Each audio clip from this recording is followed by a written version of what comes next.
3 de enero de 2009. En algún lugar del mundo, un programador anónimo bajo el seudónimo de Satoshi Nakamoto pone en marcha la red Bitcoin. La primera transacción de la cadena lleva un mensaje permanente, inscrito para siempre en el código fuente de la moneda. El titular del Times de Londres de aquel día era algo así: el canciller del Tesoro británico al borde del segundo rescate bancario. No es decoración, es una declaración de guerra. Bitcoin nacía en plena crisis financiera de 2008, con un objetivo explícito y declarado: destruir al dólar, liberar a los ahorradores del control de los bancos centrales, crear una moneda que no necesitara permiso de Washington para existir. 16 años después, en julio de 2025, el presidente Donald Trump firmaba la primera ley federal sobre las criptomonedas en la historia de Estados Unidos, la Genius Act, y exige que cada dólar digital privado emitido sobre redes cripto tenga su contrapartida en un dólar real depositado en bonos del Tesoro americano. Traducido al cristiano, cada nueva moneda que se crea en el ecosistema cripto es ahora, por mandato legal, una compra forzosa de deuda americana. Pensad en lo que esto significa. Un proyecto que nació para escapar del dólar termina en menos de 2 décadas convertido por ley en uno de los mayores compradores de deuda americana del mundo. La paradoja es bastante curiosa. El rebelde fue domesticado y por el camino acabó siendo el mejor empleado del sistema que pretendía destruir. ¿Que cómo lo ha hecho? Pues esto es lo que vamos a ver en el vídeo de hoy. Así que no me enrollo más, poneos cómodos, que empezamos. Pero antes, el mayor problema para empezar a invertir es el ruido. Webinars gratuitos que acaban siendo embudos de ventas, promesas imposibles o directamente una estafa. Pero esto tiene una solución: encontrar una newsletter donde puedas aprender a invertir poco a poco y con cabeza. Y esa newsletter se llama Invertir es Vivir. Cada día Invertir es Vivir te cuenta por email cómo invertir en bolsa con los pies en la tierra, sin humo y sin promesas millonarias. Más de 30.000 personas leen estos correos cada día, tal vez sea por algo. Y bueno, resulta que por venir de mi parte te regalan algo. Se trata de la estrategia con la que se ha obtenido un 110% de rentabilidad en los últimos 3 años. Si esto te interesa, haz clic en el link que te dejo en la descripción, en el comentario fijado y en el QR que estás viendo en la pantalla y escribe tu email. Es así de sencillo. Gracias a Invertir es Vivir por patrocinar este vídeo y ahora sí, no me enrollo más. Poneos cómodos, que empezamos.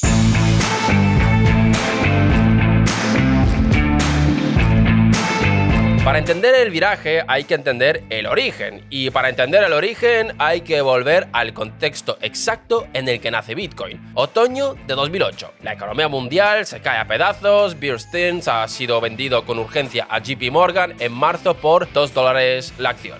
Lehman Brothers se declara en bancarrota el 15 de septiembre con pasivos por valor de unos 600.000 millones de dólares. La sensación dominante entre los críticos del sistema es brutal. Los bancos socializan sus pérdidas y los ahorradores pagan la cuenta a través de inflación futura. Y los responsables del desastre conservan sus bonus. En ese clima, el 31 de octubre de 2008 aparece en una lista de correo de criptografía un documento de 9 páginas firmada por un tal Satoshi Nakamoto. Nadie sabe quién es, probablemente nadie lo ha sabido nunca. El documento propone una idea muy concreta: una moneda que no necesite bancos, cuya emisión esté limitada por una regla matemática inalterable, donde los registros de cada transacción se guarden simultáneamente en miles de ordenadores para que nadie, ni siquiera un estado, pueda manipularlos. La primera transacción real ocurre el 12 de enero de 2009. Nakamoto envía 10 unidades de la moneda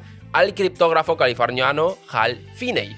La red empezaba a funcionar. Y aquí viene la anécdota más importante de la primera fase. El 22 de mayo de 2010, Jacksonville, Florida, un programador llamado Laszlo Yáñez convence a un repartidor para que le lleve 2 pizzas a su casa. Como paga, con 10.000 unidades de esa moneda nueva que casi nadie conocía todavía. A los precios de octubre de 2026, cuando Bitcoin tocó los $126.000 por unidad, esas 2 pizzas habrían costado más de 1.260 millones de dólares. las pizzas más caras de la historia. Pero la anécdota tiene un valor que va más allá del chiste, porque ilustra perfectamente lo que Bitcoin era en su origen: una moneda. Bitcoin nace como dinero subversivo, como instrumento de fuga. Para esa primera generación su propósito era ser usado, no atesorado. Y sin embargo, la dinámica del propio mercado lo iba a transformar en lo contrario.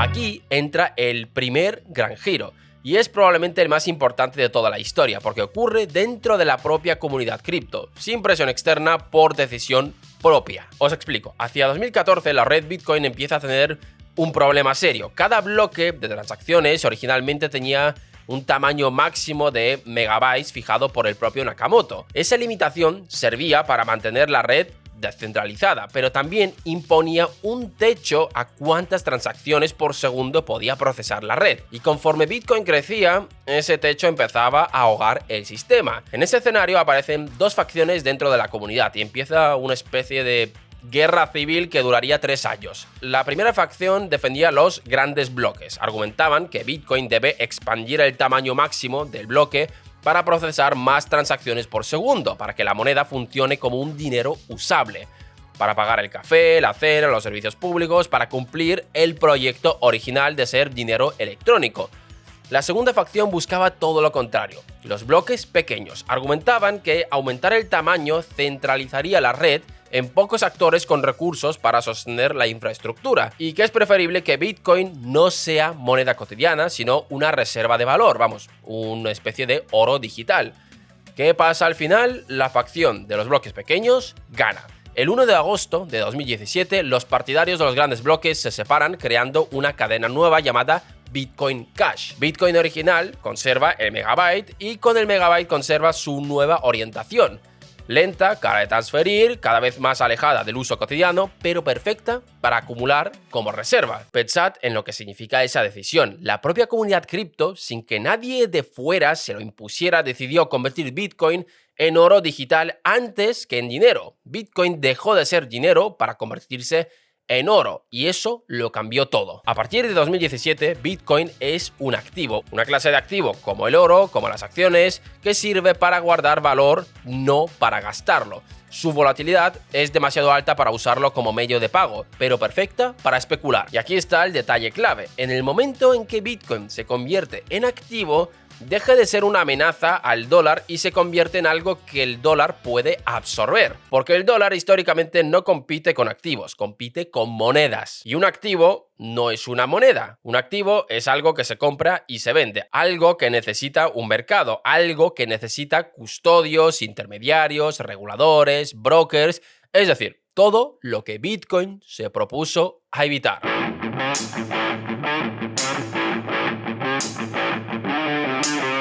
Y entonces llega la tercera fase, la que cierra el círculo: la institucionalización plena de la revolución. Agosto de 2020, plena pandemia, tasas de interés en mínimos históricos y la Reserva Federal expandiendo su balance a un ritmo brutal. En ese contexto, Michael Saylor, CEO de una empresa cotizada llamada MicroStrategy, su empresa va a convertir su tesorería corporativa en Bitcoin, con compras iniciales por valor de 250 millones de dólares. Pensad en la magnitud del cambio simbólico. Una empresa cotizada en bolsa, regulada por la SEC, con acciones tradicionales, con auditorías obligatorias, está metiendo Bitcoin en su balance. La empresa concebida contra los balances corporativos termina dentro de los balances corporativos, y MicroStrategy abre la puerta. Tesla sigue en febrero de 2021 con compras por 1.500 millones de dólares. Después la siguieron Block, GameStop, Marathon, Riot, Metaplanet, eso en Japón. Hacia finales de 2025 hay 168 empresas cotizadas en bolsa con Bitcoin en sus balances. Tenencias agregadas superiores a 1,1 millones de unidades. Más del 5% de todo el Bitcoin que existirá está en manos de empresas cotizadas reguladas por las autoridades financieras americanas. Pero el momento decisivo todavía no había llegado. El 10 de enero de 2024, la SEC, después de años de rechazos, aprueba 11 fondos cotizados en bolsas, los famosos ETF al contado.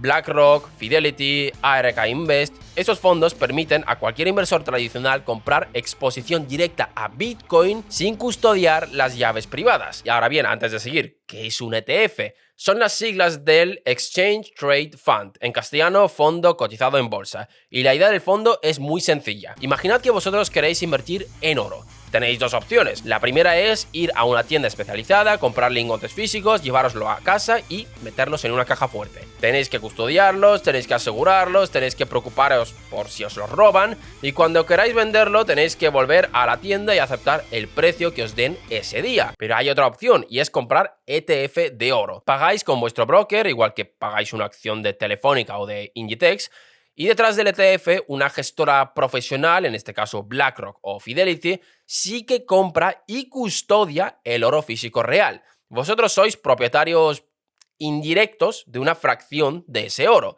Pero en lugar de tener los lingotes en casa, tenéis un apunte contable en vuestra cuenta de inversión.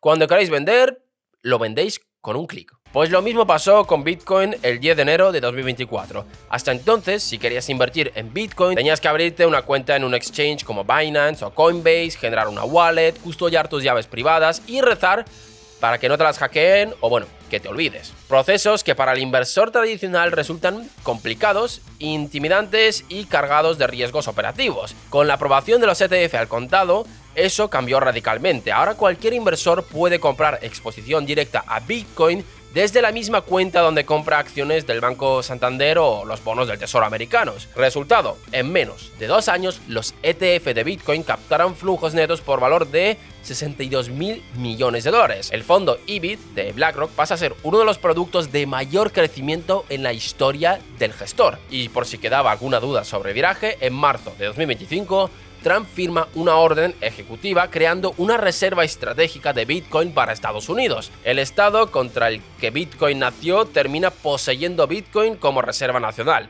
La paradoja se completa. El precio de Bitcoin llega a su máximo histórico de $126.272 el 6 de octubre de 2025. Bitcoin no desapareció, Bitcoin ganó, pero ganó como activo, no como ideología revolucionaria. La rebelión terminó cotizando en Wall Street. Y no solo eso, abrió la puerta para crear la herramienta que terminaría de fortalecer la moneda que se comprometió a destruir.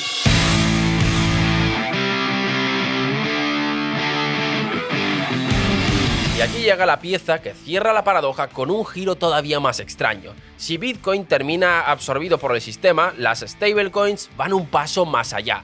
Las stablecoins son el invento más extraño del ecosistema cripto. Son tokens digitales que prometen siempre valer $1, ni más ni menos. ¿Y para qué existen? Por una razón muy práctica. Sin ellas, los traders cripto no podrían moverse rápido entre activos volátiles sin pasar por los bancos. Las stablecoins son algo como el dólar dentro del mundo cripto. Tether nace en 2014, USDC de Circle en 2018 y su funcionamiento es muy simple. Por cada dólar digital que emiten, compran $1 real y lo invierten en bonos del Tesoro americano de corto plazo. La idea es que si miles de usuarios deciden a la vez canjear sus dólares digitales por dólares reales, la empresa pueda venderlos rápido y devolver el dinero. El resultado salta a la vista. A finales de 2025, Tether posee más de 141.000 millones de dólares en bonos del Tesoro americano, más que las reservas internacionales de la mayoría de los bancos centrales del mundo. El conjunto del segmento posee el 2,25% del mercado de las letras del Tesoro americano. Y aquí viene el dato que hay que subrayar. Tether figura como el séptimo mayor comprador neto de deuda americana en 2024, por encima de Suiza, Alemania, Singapur, Noruega, Israel, Taiwán y Hong Kong. Una empresa privada radicada en jurisdicciones caribeñas se convirtió en uno de los mayores acreedores soberanos del mundo, sin oficinas en Washington, sin diplomáticos, sin tratados comerciales. El ecosistema cripto, que nació para escapar del dólar, produjo el mayor canal privado de demanda de deuda americana de la historia reciente. Cada vez que un usuario de Buenos Aires, Estambul o Lagos compran USDT con liras, pesos o nayaras, están financiando indirectamente al gobierno americano, sin saberlo, sin votarlo y evidentemente sin firmarlo. Vamos, que el rebelde no solo fue domesticado, acabó pagando el sueldo del sistema que lo había domesticado.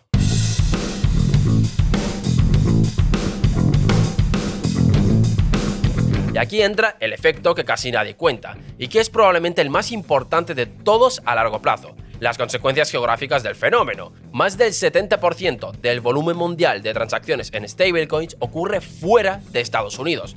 Por ejemplo, Argentina, inflación interanual superior al 200% durante 2024.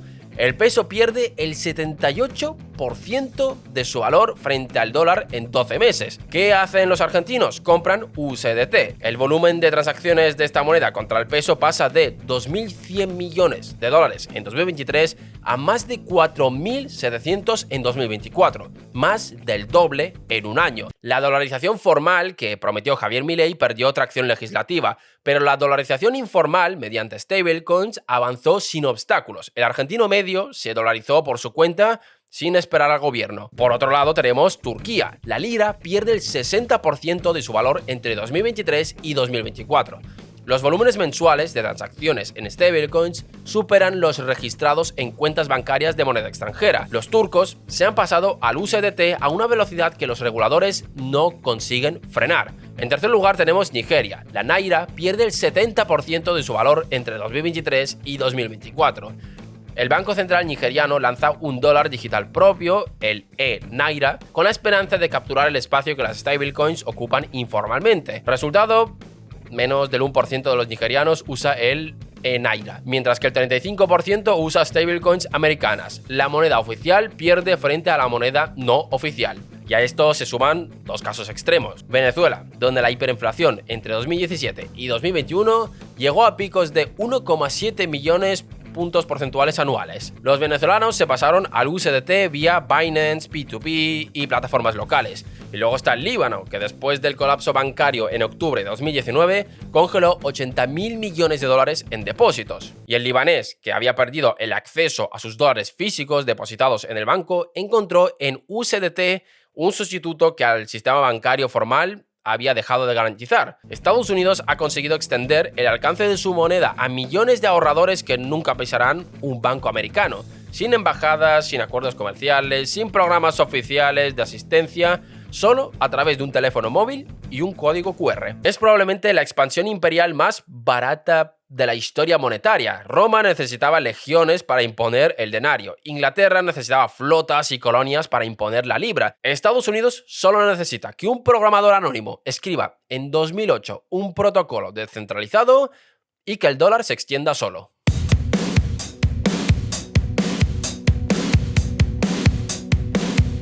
Y entonces llega el cierre legal de este arco, la pieza que convierte la paradoja accidental en política federal. El 18 de julio de 2025, Donald Trump firma la dichosa Genius Act, tras una votación de 68 a favor y 30 en contra en el Senado. Es la primera ley federal sobre stablecoins en la historia americana. La norma exige tres cosas concretas. Una, reservas 1 a 1. Por cada dólar digital emitido debe haber un dólar real en activos líquidos. 2. Atestaciones mensuales auditadas. Un auditor externo certificado debe verificar mes a mes que las reservas existen y que están donde el emisor dice que están. Y 3. Prohibición explícita de stablecoins algorítmicas, aquellas que intentaban mantener su valor mediante mecanismos matemáticos sin reservas reales. ¿Qué consigue la Genius Act en términos económicos? Pues algo muy concreto. Congela el patrón que el mercado había producido espontáneamente. Cada stablecoin futura emitida bajo la norma deberá comprar bonos del Tesoro americano. Es ya un mandato legal, no una decisión empresarial. Y la consecuencia más interesante, la ley elimina las alternativas que podrían haber erosionado la centralidad del dólar. Stablecoins respaldadas por oro físico, por yuanes o varias cestas de monedas. Todas esas alternativas quedan fuera del marco legal. Vamos, que el Estado americano consagra como ley lo que el mercado había producido sin necesitar dirección. Lo que era resultado espontáneo se convierte ahora en obligación legal. La paradoja del rebelde domesticado ya no es una rareza emergente, es ahora política federal explícita.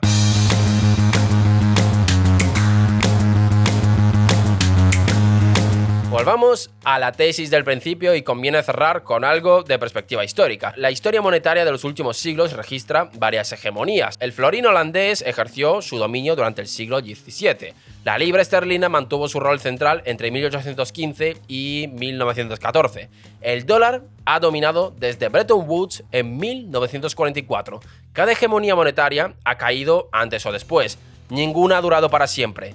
Bitcoin nació como un intento explícito de acelerar la caída del dólar o al menos ofrecer una alternativa. Y sin embargo, en 2025 nos encontramos con la situación opuesta. Las criptomonedas no han debilitado al dólar, lo han fortalecido. Han extendido su alcance hacia poblaciones donde Estados Unidos jamás había llegado. Han creado un canal privado de demanda de deuda americana que rivaliza con economías soberanas enteras. Han convertido a Wall Street en la sede de la rebelión que se proponía destruirlo. Y han hecho que un Estado pueda extender su moneda sin necesidad de embajadas, tratados o legiones. Lo importante de todo esto no es solo lo que pasó con Bitcoin, es la lección que va más allá del caso cripto. Cuando un sistema hegemónico es lo bastante elástico, los movimientos que se proponen a destruirlo terminan siendo absorbidos por él, y en muchos casos terminan reforzándolo. La rebelión exitosa requiere un sistema rígido, un sistema flexible los domestica. ¿Y vosotros qué pensáis? ¿Creéis que va a surgir algún día una alternativa real al dólar? Dejadnos vuestra respuesta en los comentarios. Gracias por vernos un día más y nos vemos en el próximo vídeo.